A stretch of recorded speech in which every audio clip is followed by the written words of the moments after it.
What's up, everyone? Sorry I'm late. Oh my gosh, it's good to be back live. It's been a minute. I hope you guys had a happy 4th weekend. Well, it was an interesting segment from Tucker Carlson on Fox when he called out pharmaceutical industry big time. You don't see that a lot on the corporate news. He threw every corporate news outlet under the bus except for Fox. Meanwhile, Fox Corporation has just as much blood on their hands as the rest of these news outlets, especially during the pandemic. So I'm going to break down why Tucker hid the dirt about his own company and threw everyone else under the bus.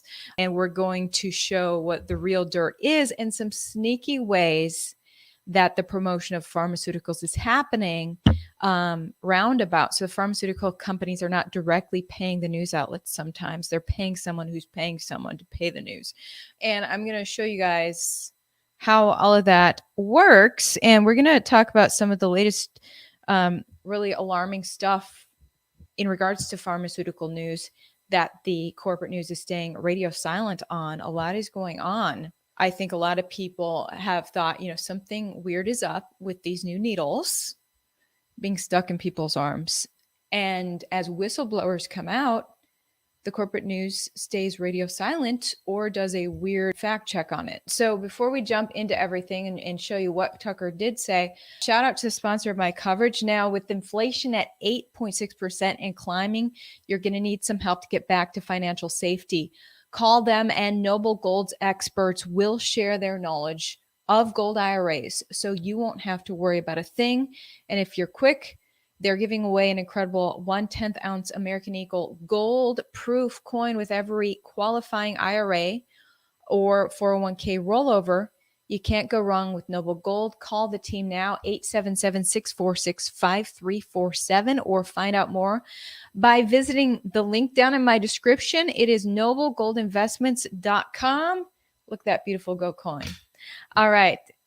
With that being said, let's look at what Tucker Carlson said. Now, he highlighted an important stat between 1991 and 2018. He said this week, mental health medicine prescriptions have increased 3,000%. That is an insane, immense amount. Yet mental health has only gotten worse. And the terrible things that happen in society associated with mental health have been on the rise. So if mental health drugs are so great and everyone's on them, 3,000% increase in people getting these drugs, why are the situations they're supposed to cure only getting worse? And then he said this in regards to the news, why the news isn't zoning in more on this issue of the pharmaceuticals. People aren't themselves. They're taking drugs that appear to be causing the behavior the drugs are designed to prevent. Why don't they talk about this on TV? Oh, let's see. In 2020, the pharmaceutical industry spent more than $4.5 billion advertising on national television in this country. Now, how much is that? Well, to put it in some context, Pfizer spent more on advertising in 2020 than it did on research and development. But it wasn't a bad decision. It was a great decision. Pfizer's revenue doubled last year to more than $81 billion. Now, how'd they do that? Well, the ad campaign paid off. It helped convince politicians to require the entire population take Pfizer products. Products that don't work as advertised, that have killed large numbers of people, and whose side effects are indemnified against lawsuits by the United States Congress. That's quite a business model. You might think it could be a subject of a media story. But no stories on Pfizer. They're paid to be fanboys of Pfizer, therefore they are. Here's a tweet, for example, from CNBC, which is ostensibly a news organization, and we're quoting. Pfizer is uniquely positioned to advance mRNA, which could be a breakthrough for other infectious diseases, genetic diseases, and cancer. Parenthesis, paid post for Pfizer, hashtag ad. It's on their Twitter account, a news organization. They're admitting it's a paid post for Pfizer. But in CNBC's defense, they're not alone. Pretty much all the news coverage you see in the United States is a paid post for Pfizer. Watch this. Anderson Cooper 360, brought to you by Pfizer. ABC News Nightline, brought to you by Pfizer. The Human Factor, brought to you by Pfizer. CBS Health Watch, sponsored by Pfizer. Good Morning America is brought to you by Pfizer. CNN Tonight, brought to you by Pfizer. Oh, it's all brought to you by Pfizer. Now, why is that? Because TV channels don't prescribe drugs. Doctors do. So why would Pfizer, a drug company, be advertising on television? Well, they got to advertise on television to convince every politician to put our taxpayer dollars into buying these pharmaceuticals for every citizen, whether we want it or not. And that's exactly what happened in the pandemic with the new needle in the arm.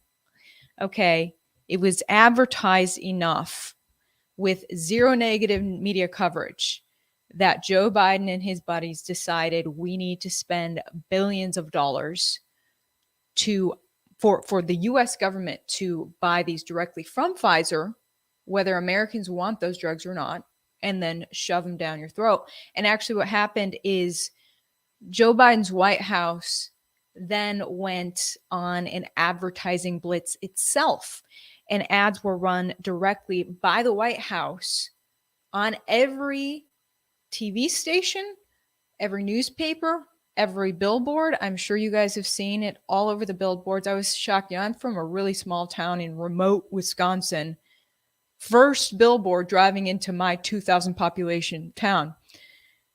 Get the needle in the arm. I was like, dude, these ads run everywhere in every corner of America. And it was the Joe Biden White House who paid off Fox Corp to place these ads on every outlet. Fox Corp owns Fox News, Fox Sports, all of the big Fox local stations. And also, not only that, so here you have the Joe Biden White House colluding and the Trump White House, okay, the White House, period, colluding with Pfizer directly to buy this product. And then so Pfizer it only had to advertise to one person, basically the president, right? And his Health and Human Services. And then from there, the White House handled a lot of the pharmaceutical advertising. So, in previous years, a lot of those little clips Tucker showed on Fox News, ABC brought to you by Pfizer. A lot of that is prior to the pandemic. Okay. They were promoting, mental health drugs and such. Now, the White House has been running a lot of the ads, and a lot of people didn't notice that during commercial break, an ad pushing the needle at the end of the ad, it said paid for by Health and Human Services, which is an agency run by Joe Biden. So it was revealed by none other than the Blaze Media that Fox News and Newsmax are compromised with funding from the White House to push the needle. After that, you would see ads, you would see little PSAs from Fox News's own host. Fox would have Harris Faulkner read an ad that says, go get the needle in the arm and protect your neighbor, basically. And then it would show foxnews.com where you could click for more information about the needle, as if there's not more information about the needle every single place you look. But, Fox was paid off to do that, not only by the White House, but also there were nonprofits that Fox was colluding with, such as the Ad Council, which previously would do PSAs for things like mental health. But during the pandemic, it turned to doing tons of PSAs about getting the needle in the arm. And I noticed at Fox Local Houston, owned by Fox Corp, a part of the Fox News family, we started having ads come through our news feed from Fox's own Instagram page, Twitter page, Facebook page, and on its website. It would have these videos playing that say, quote, the fact is, and I'm going to say the needle is safe, effective, and it will save lives. And this was very early. This was early in 2021, over a year ago, that they were pushing this out. Well, very little information about the needle was known yet. I mean, they hadn't even discovered those heart issues in little boys yet. And here they are, March, April, pushing these videos through all over my news outlets' online presence in Fox Houston. I started to do some digging and noticed that every single Fox-owned station, Fox LA, Fox Phoenix, Fox Dallas, Fox Tampa, they were all running the exact same ad council ad. The fact is, the needle is safe, effective, and it will save lives. We learn about 2 months later, oh crap, there's a significant percentage of little boys who are having major health issues. Then we start getting calls in the newsroom about people dying abruptly after the needle. And I was like, boss, are we sure, what's going on with these ads we're running? And the boss is like, oh, that's a harmless PSA. Then we look into, and I look further and find out that Fox is a big donor to the ad council. So they share money basically. And they're putting out these ads through nonprofit ad council as well, which is spending $50 million a year to push the needle. Okay, so Fox is doing that. They're doing HHS Biden White House ads for the needle. Anyway, Blaze Media did some digging and came out with this exclusive, and their headline was, quote, the federal government paid hundreds of media companies to advertise the needle while those same outlets provided positive coverage of the needle.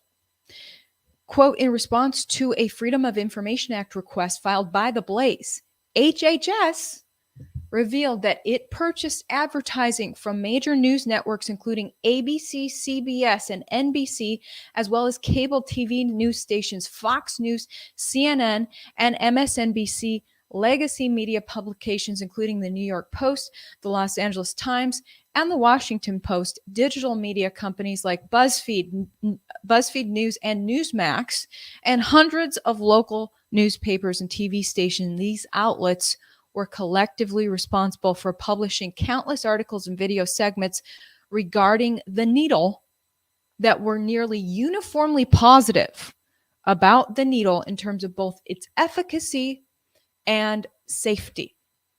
So I just think it's interesting that Tucker Carlson, in calling out the media who's paid off by Big Pharma, failed to mention that his outlet is one of the paid off media outlets. It may not be Pfizer currently paying Fox directly, but HHS Biden's White House has been paying Fox, as uncovered by Blaze Media. Not only that, but I want to know how much Fox is getting paid to run all those ad council ads, which, by the way, Pfizer is one of the primary donors to ad council. I think it's interesting that Pfizer blows a ton of money on donating to ad council, and ad council just so happens to then focus its ads on Pfizer's new product. Okay. And then those ads wind up on all of Fox's outlets. So Tucker didn't talk about that. Now, of course, he probably wants to, but he can't talk about his own outlet, or that is a death sentence for his career at Fox. From my experience at Fox, I was at Fox Corp, same company, and you can't just call out your own company. It's in the contract. You can't even say anything critical of your company, or you get fired. Okay, so you can't even say you want to leave. My contract said I couldn't even ask to leave the company. So that's why I said, this is so corrupt. I'm just going to say something critical in the loudest way. And I did it live on air. And that was after witnessing a lot of suppression of news associated with the pharmaceuticals. Fox wanted to protect the pharmaceutical narrative. Okay.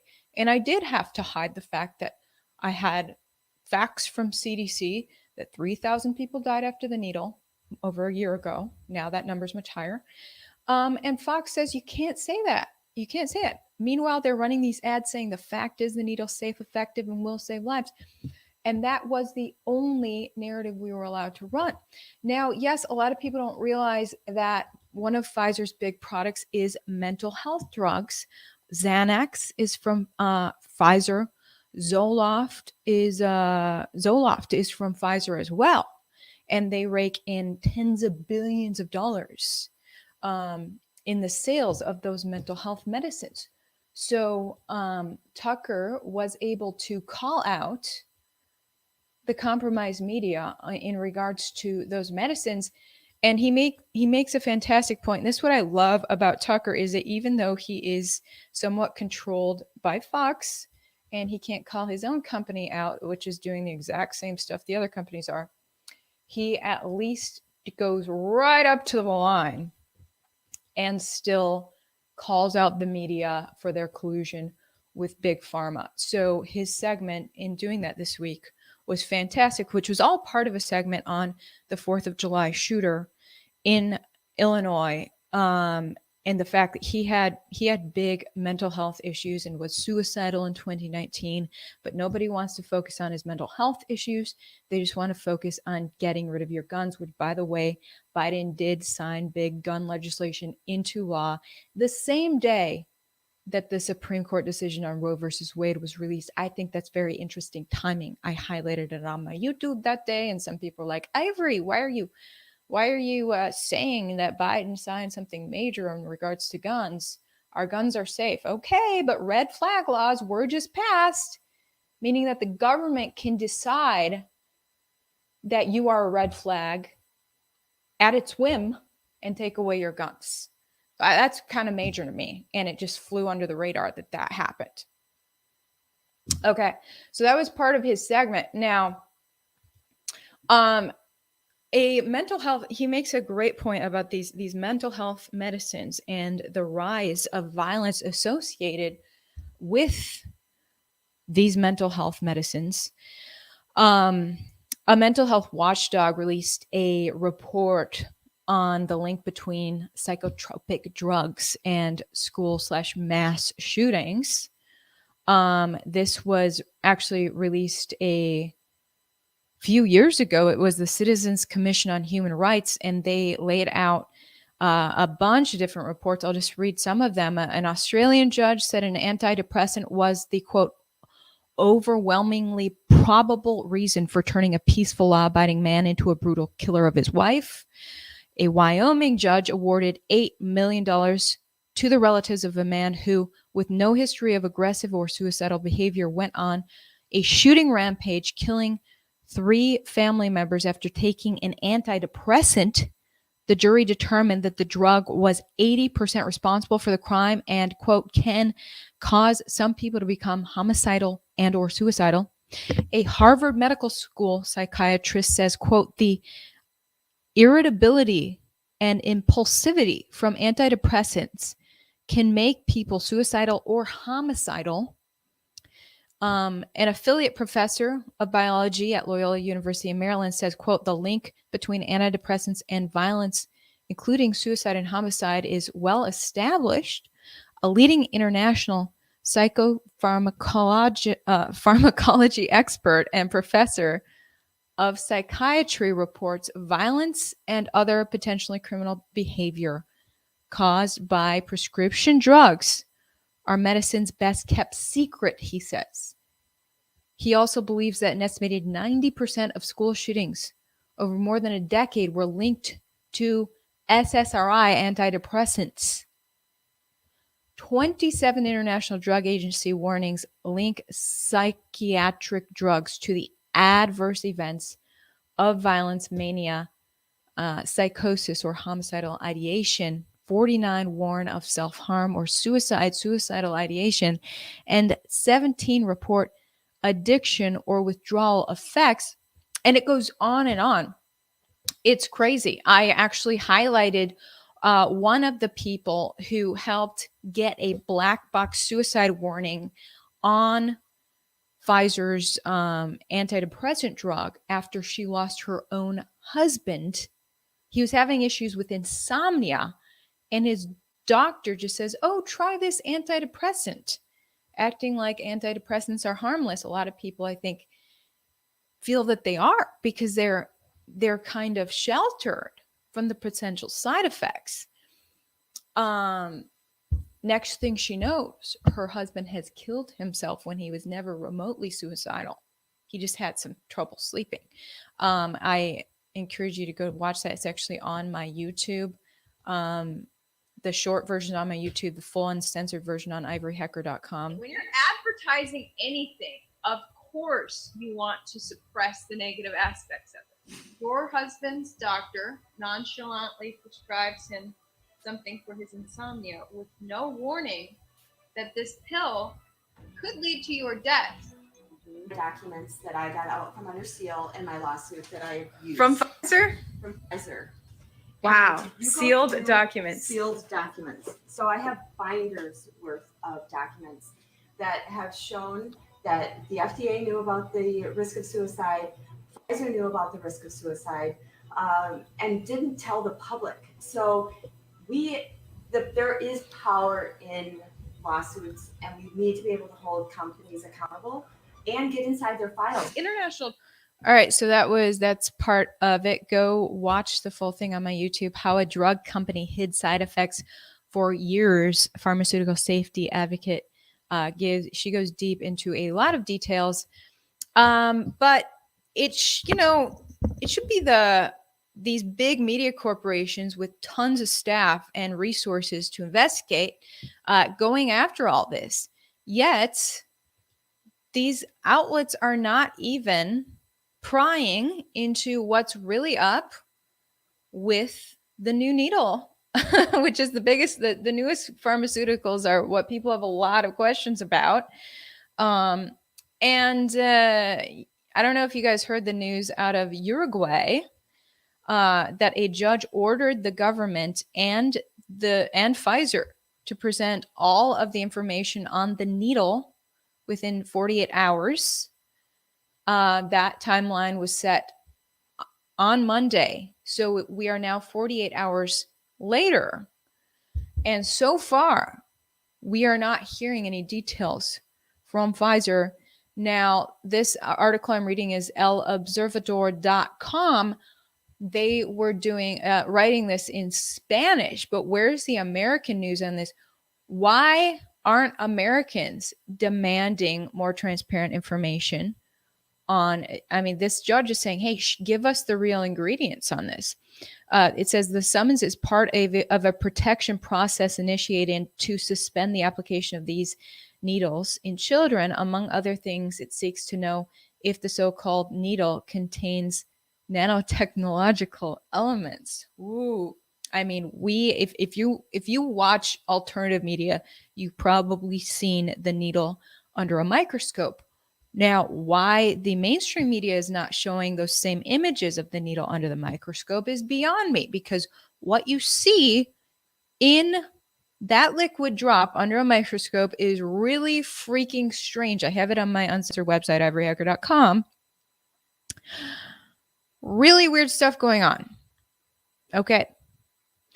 And this judge in Uruguay, of all places, is saying, okay, show us what's really up, because this group actually filed a lawsuit, and what triggered them filing a lawsuit was the fact that little kids as young as 5 were getting the needle. Of course, now we know it goes down to 6 months. Another article from Merco Press, none of the mainstream media is covering this. Uruguay judge demands explanation regarding Pfizer's new needle. A Uruguay court has ruled that the national government and the laboratory Pfizer must disclose during a hearing this coming Wednesday, that's today, that the exact components of the needle, which is widely used throughout the country, must be released.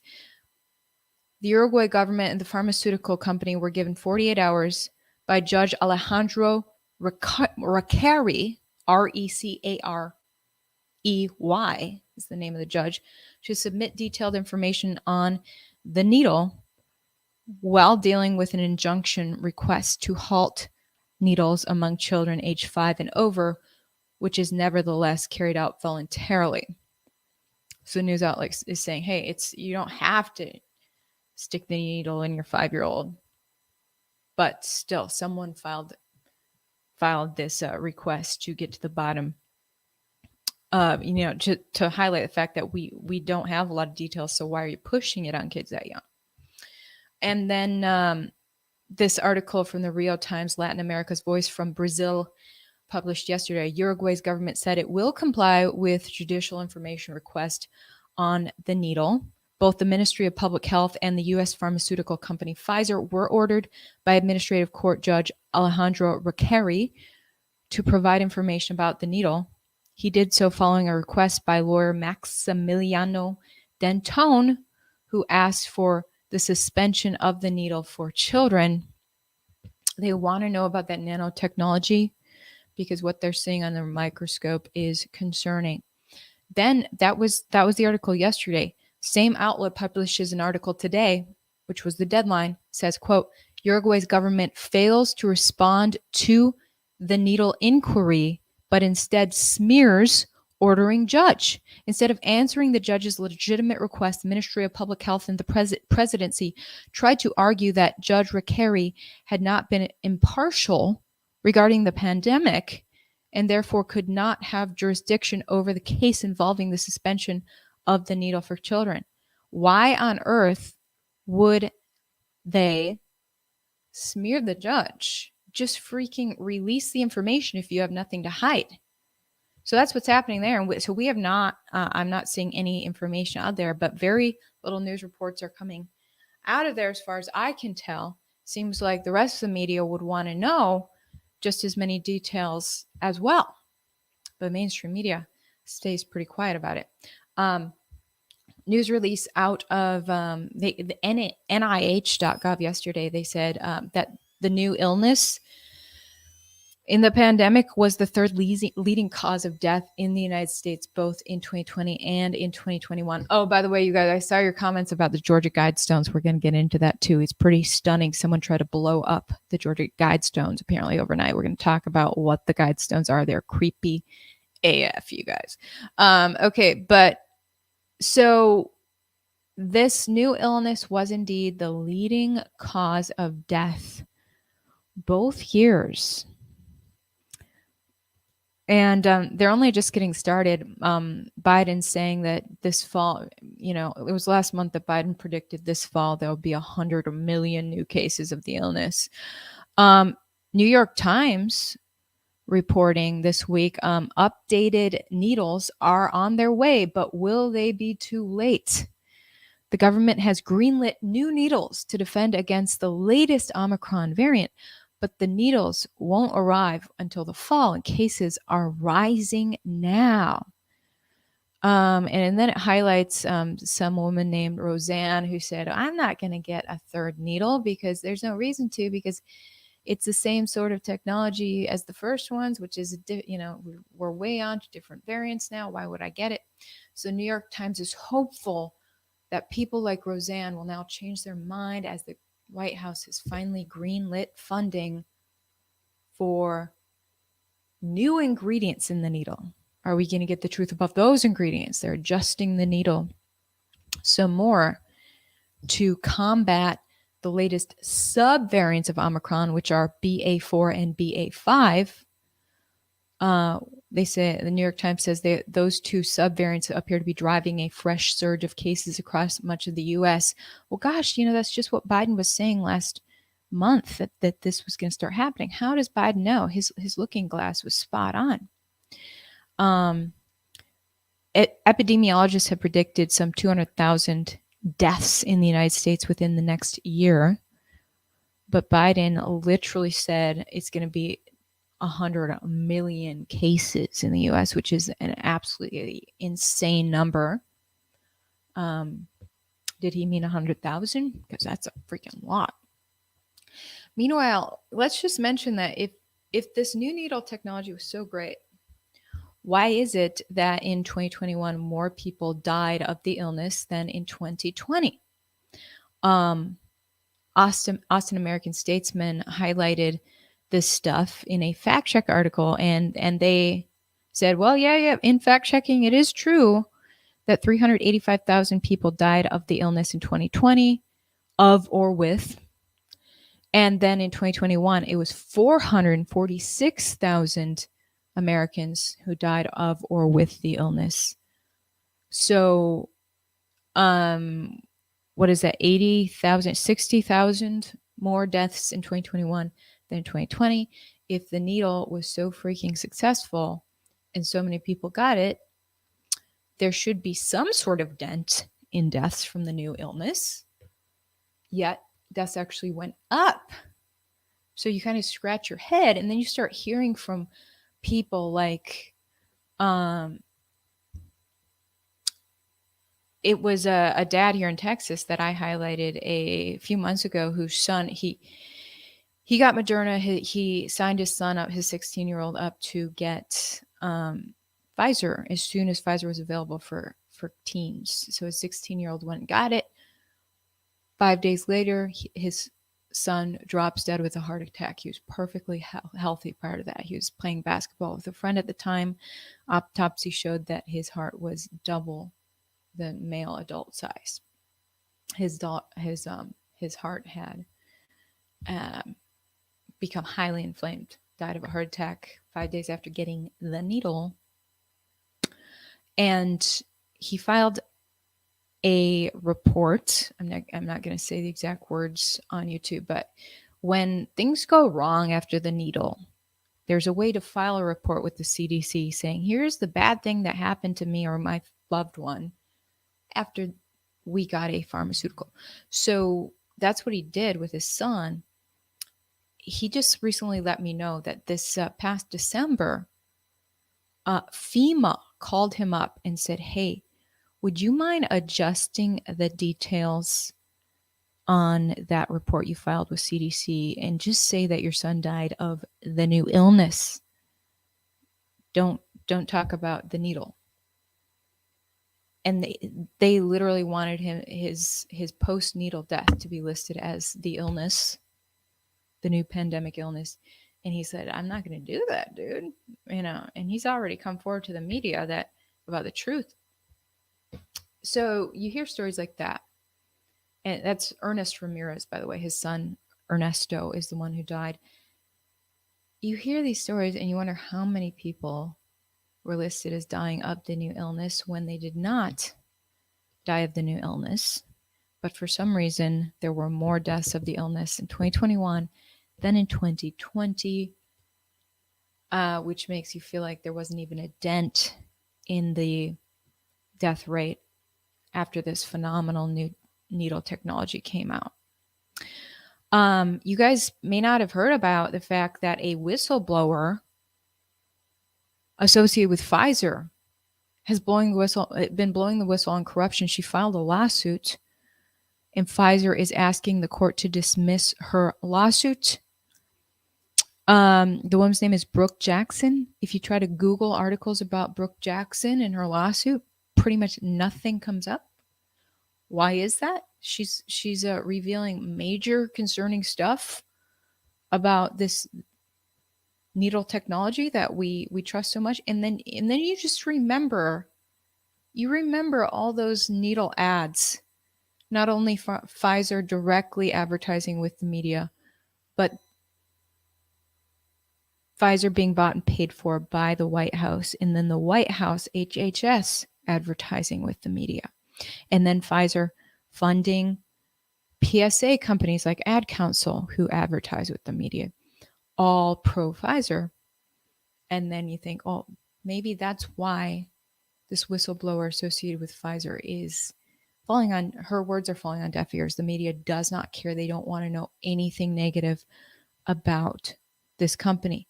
But here it is. We've got Epic Times. I'm not supposed to cover them on YouTube, but they're the only ones talking about this pretty much. They say Pfizer asked court to dismiss whistleblower lawsuit because government was aware of fraud. The lawyer representing whistleblower Brooke Jackson said that Pfizer is arguing the court should dismiss Jackson's lawsuit alleging fraud in Pfizer's clinical trials because the US government knew about the wrongdoings but continued to do business with the needle maker. A lawsuit filed by whistleblower Brooke Jackson alleging that Pfizer and two of its contractors manipulated data and committed other acts of fraud during Pfizer's clinical trials is paused following a motion by the defendant to dismiss the case. In an interview with the defender, Jackson's lawyer said that Pfizer argued the lawsuit, which was filed under the False Claims Act, should be dismissed because the U.S. government knew of the wrongdoing in the clinical trial but continued to do business with the needle maker.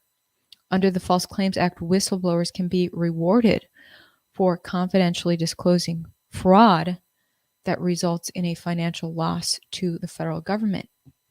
Okay. And then, the only mainstream outlet I could find that covered this was local news in Raleigh, WNCN, owned by Nexstar, which is CBS affiliate. They did a fact check poo-pooing this whistleblower. It says a report in a medical journal is raising questions about the results from one research company that helped with Pfizer's trials for its needle. But should it make you less confident in the needle itself? Short answer, no. Oh my God. Mainstream media is telling us to not worry about concerning things a whistleblower is releasing in regards to Pfizer. Surprise, surprise. They quote this expert, quote, "I think that could be an unnecessary focus and anxiety about this breaking story," said Dr. Jill Fisher, a professor of social media at the University of North Carolina, an expert on clinical trials. A professor of social medicine. I was like, social media. A professor of social medicine at University of North Carolina and an expert on clinical trials. The story published this week in the British Medical Journal lays out issues raised by a now former employee of Ventavia Research Group, one of the companies contracted to help run some of Pfizer's phase 3 clinical trials. The employee, former regional director Brooke Jackson, told the publication that some paperwork may have been left out in the open, potentially unblinding some of the participants. Among her other concerns, participants were not properly monitored by clinical staff after their needles Okay. And then the needles also were not being stored at the right temperature, and they mislabeled specimens. What a mess. When these came out, we heard about how fragile the needles were. They had to be stored at a precise temperature of 90 below zero, or some outrageously cold temperature. So what's going to happen to the needle if it's at the wrong temperature? Yet these needles were at the wrong temperature. They were mislabeled. Participants were not properly monitored. I mean, we've heard from former trial participants, that young girl, Maddie, who was, 12 or 13, she became paralyzed after the needle. She was part of the clinical trial, and then she gets left out of the official results when they say how pristine this needle is. So let's not mention Maddie's story, the fact that she was actually part of the trial and things went wrong for her. So how many people are there like Maddie? How many people things went wrong? So the needle company conveniently just forgets to add that person's story about how their body failed them after they got it.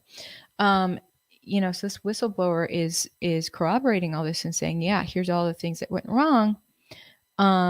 And CBS Raleigh is saying, oh, please don't worry. Don't trouble yourself. Don't get in a tizzy about what the whistleblower said. Just go get the needle. It's going to be fine. And just one little local news outlet. Other than that, I couldn't find any other mainstream media covering this. They just absolutely ignored it, which is what I was saying when I blew the whistle on Fox. Is the biggest thing that these outlets do. Their biggest tool for deception is omission. News outlets don't always outright lie. They just straight up pretend something didn't happen. That's what we've been seeing a lot with this whole pandemic coverage. All right. So I don't know if you guys saw this comedian. We keep seeing young people die. It's really freaking sad. This comedian,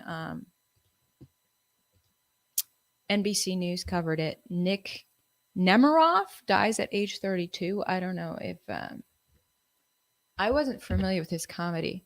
It says, quote, the comic gained acclaim both in his native Canada and the U.S., appearing on Conan O'Brien's show and at Comedy Central's Clusterfest.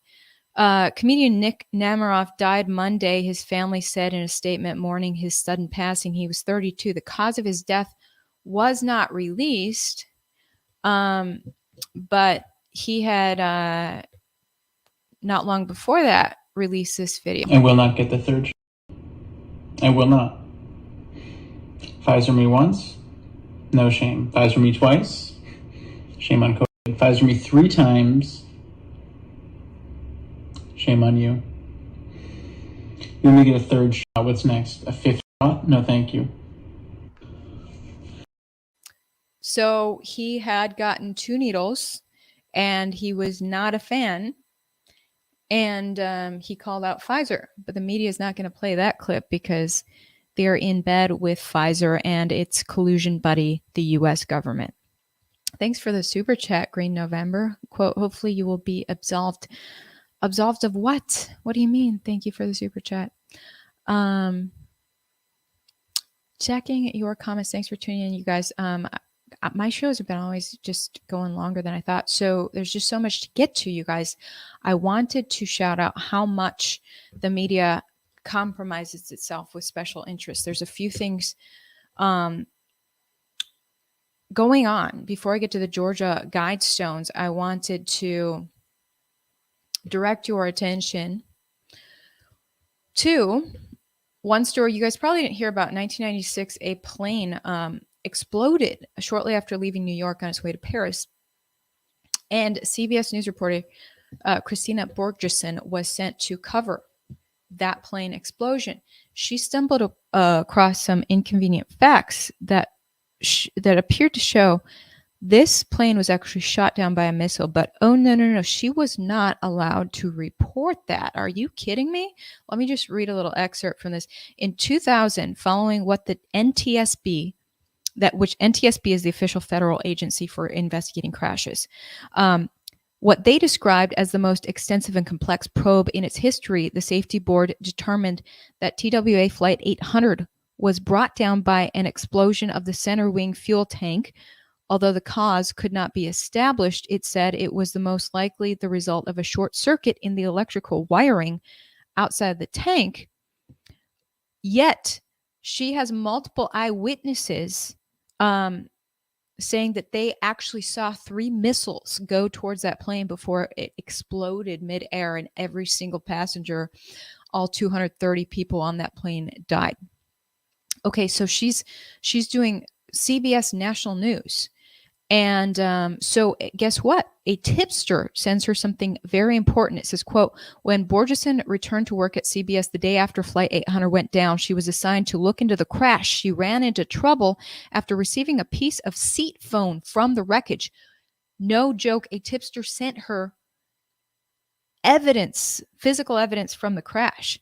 Okay, so she planned to have it tested for traces of solid rocket missile fuel. Okay, if there is missile fuel in that seat foam from the crash, then a missile hit the plane. So she was going to get to the bottom of the truth. But guess what happened next? Borgerson says that the man who had received the phone from a member of the official investigation and sent it to her for testing had every right to do so, but the FBI came calling and claimed it was stolen. Quote, CBS, much to my chagrin and his dismay, returned it immediately, she says. And I was given my walking papers a few weeks after that. that told me that the story was controversial, that there were limits to the freedom of the press, and it really tore my guts out because I was so happy at CBS. I just won an Emmy for investigative reporting, and I was on a roll. So literally, CBS let her go because she had this evidence and she wanted to cover it. So guess what? ABC decides to pick up the story next. So she switches over to ABC to do an investigation on what really happened with this plane going down. She says that so as she was working with ABC, someone broke into her car and took, I think it said in 1988, Borgeson was invited to produce a segment on TWA Flight 800 for the pilot program of a new television series called Declassified, to be hosted by Oliver Stone. Shortly after accepting the assignment, her car was broken into and documents and a computer were stolen. Then articles began appearing in the press. Quote, conspiracy crack, Oliver Stone is doing a missile show on TWA. So basically smear articles come out. So her evidence gets stolen. Then smear articles hit the mainstream media. ABC decides to cancel the whole show before unveiling evidence. The pussification of the mainstream media, it's absolutely abhorrent. And this is exactly the sort of stuff that I ran into was when I unveiled inconvenient facts in my news coverage. Smear pieces were written online about me, and then Fox decides to punish me and strip down the information and say, well, we're never going to talk about these treatments for the new illness again, because we don't want to be gossiped about in the media. Never mind the fact that people's lives are being saved on the ground. We got to be quiet about this to preserve our reputation. It's absolutely despicable. So stuff like this happens all the time, and I don't think people realize. And so she did a whole documentary on this once she was free of the corporate news, and she basically came to the conclusion the FBI had intervened in the NTSB. It says she and Tom Stallcup, film co-producer and a physicist who began looking into the accident on his own time shortly after the explosion, charged that the FBI stepped in early and sidelined the experts in an aviation investigation, the NTSB. Literally, the FBI, again, FBI corruption, hiding the fact that it was a missile. So why would our federal government want to hide the fact that one of our American airlines was missiled down? I'm assuming it was missiled down by a foreign nation. Well, that would seem like an act of war. Maybe the president didn't want to get involved in a war with a foreign nation. So if he could just hide the fact that someone just slaughtered 230 of his U.S. citizens on a plane, maybe he wouldn't have to go to war. I'm just wondering, is that why they hid that? Why the heck did the FBI come in and pressure CBS to hide evidence of a missile downing a plane? But we see this all the time of truth being suppressed in the mainstream media. We don't see it all the time. It happens all the time, but we never really get the truth on this. Another thing, when I left Fox and called out their corruption, news reporter on North Dakota reached out to me, Brian Howell. He worked for the local news there a decade ago, stumbled across a huge international story. Turns out Dickinson State University in North Dakota was apparently a diploma mill for Chinese foreign nationals. They had some sort of creepy agreement. The chancellor had an agreement with the Chinese government, apparently, to get Chinese students in there, regardless of whether they could even understand the U.S., the American language, or complete the coursework, or, get good enough grades. They were being given diplomas, and apparently the chancellor was being paid off. Well, Brian tries to break the story. His news director shuts him down. After the chancellor of the university, the corrupt guy colluding with China, goes down to his TV station, meets with the head honcho at his TV station and says, "Sorry, you can't cover this." And then the news director promptly goes to Brian, the reporter, and says, "Sorry, you can't cover this." So the chancellor was actually spotted entering that news station, and that's why the news staff was alerted to how their leadership at the news station was compromised by special interests, because they witnessed the chancellor going into that meeting with the head honcho at the station. But people like me, I never witnessed those meetings, but something was seriously up at Fox, the way that we could, never say anything true, but inconvenient and critical of a pharmaceutical company. We could never say anything true about election shenanigans. Elections, the narrative were, perfectly fortified, and the narrative was that pharmaceutical companies were perfect. Anyway, so Brian Howell, he actually put out this he put out this video kind of after he was so disgusted by the corruption.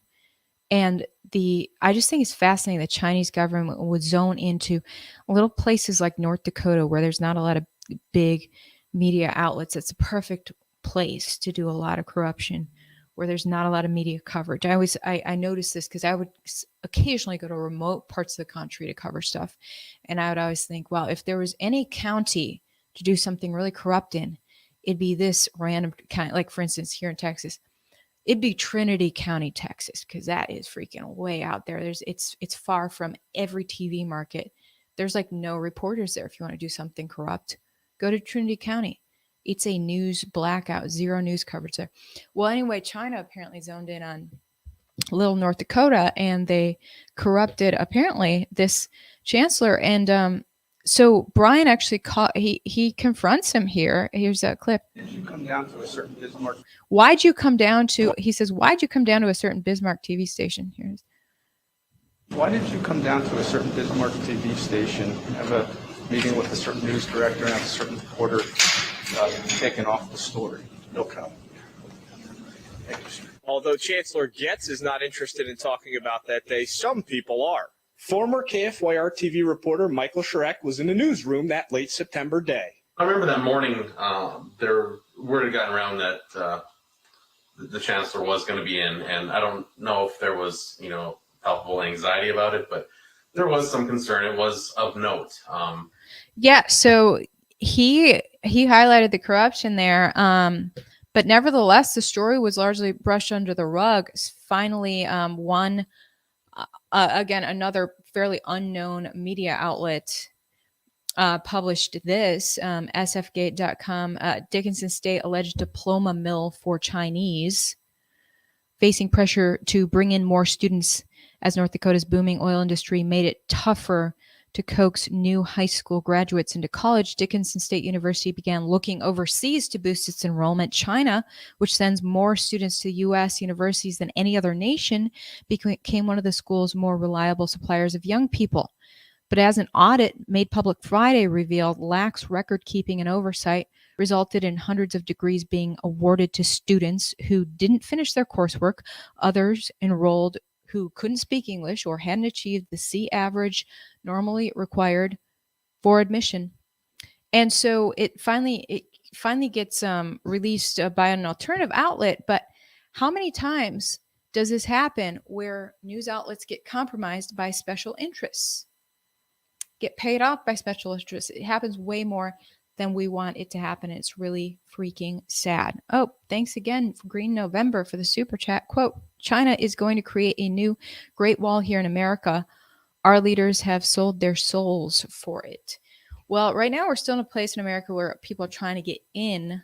Great walls, walls are built sometimes to keep people from leaving. China has actually started to erect its own wall to keep its citizens from leaving. I featured that video of that new wall China's been building on its own national border. Because living in China has been absolute hell for a lot of citizens there during the pandemic. It has literally imprisoned, so, in some cases welded doors to homes shut to keep people sheltered in place during this pandemic. So, when a nation becomes such a hellhole, people try to leave, and then the dictators of that nation build walls to keep people in. But right now, America is still kind of the last best hope. So people are fleeing to America still. And so much so, people want to get in here so bad that they're breaking our immigration law, which is why Trump wanted to build a wall to keep people out, so that you take your turn getting in by, you have to be vetted to get into our nation, But yeah, if China takes us over and turns America into a hellhole, maybe they will build a wall to keep people in. So let's talk about this freaking Georgia Guidestones before we wrap this up, you guys. My friend Luke, We Are Change, shouted it out on his Twitter. Can you believe this? He showed this helicopter footage of the Georgia Guidestones being destroyed. These Guidestones mysteriously appeared in Georgia near the South Carolina border, middle of nowhere, in about 1980. These huge granite stones. They were, some people called them America's Stonehenge, except they have super duper creepy things written on them. USA Today covered the explosion. Well, all of the mainstream media is covering it now. Someone randomly blew up these Guidestones. According to GBI, preliminary information indicates unknown suspects set off the bomb at 4 a.m. Apparently, 4 a.m. today, the Georgia Guidestones were blown up by unknown people. Not totally destroyed, but serious damage. Actually, matter of fact, you guys, let me go back to Luke's page because I think he had an update that. Oh, there it is. There's actual video of them being blown up. That is incredible. There was surveillance video. Wow. So get this, you guys. I think Luke says, if it already wasn't symbolic enough, they just demolished the Georgia Guidestones. So they're just like, well, it's so damaged, we're just going to bulldoze the entire thing. But USA Today, in covering this development today, they do highlight some of what's written on there. And here's a key part of it. It's 19 feet high and bears a 10-part message in 8 languages for living in an age of reason. One part calls for keeping world population at 500 million or below, while another calls to, quote, guide reproduction wisely, improving fitness and diversity.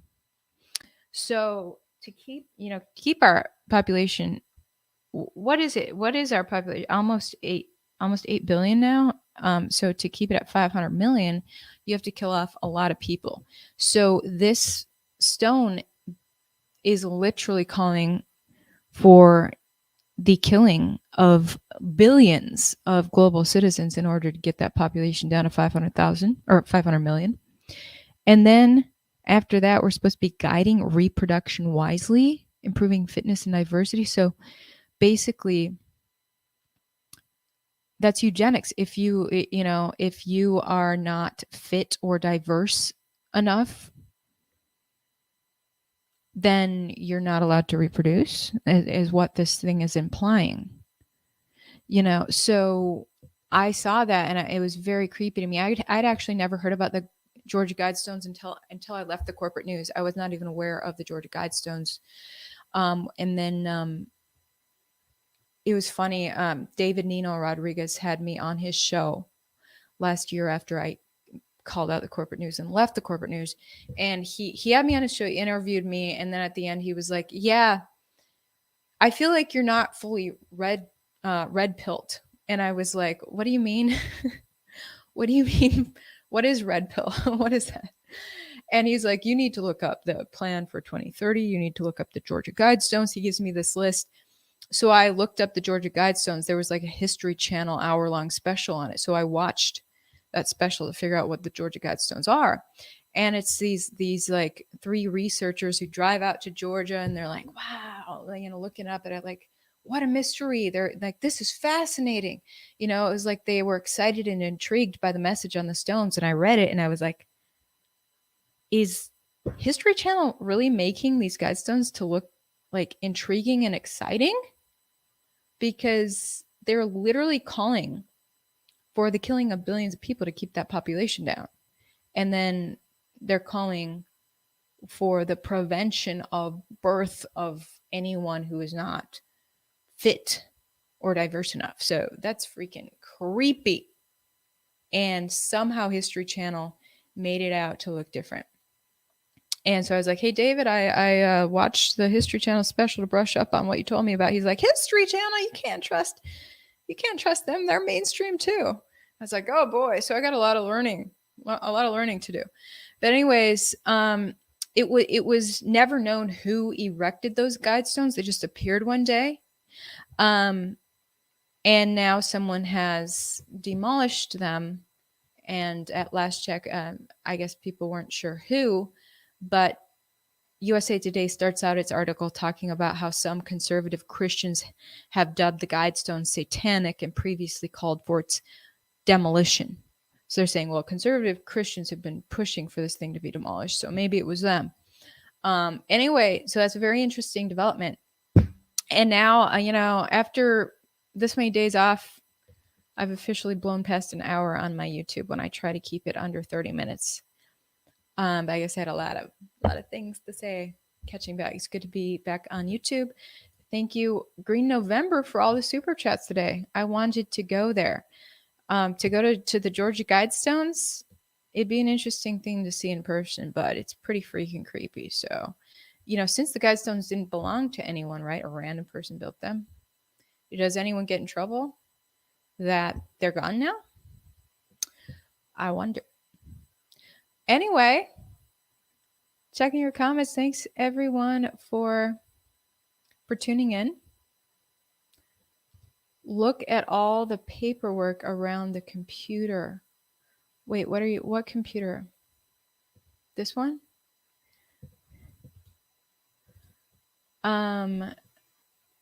Thank you so much for all your super chats. Okay. Thanks so much, guys. We are going to be back on my YouTube with more tomorrow. We'll see you then.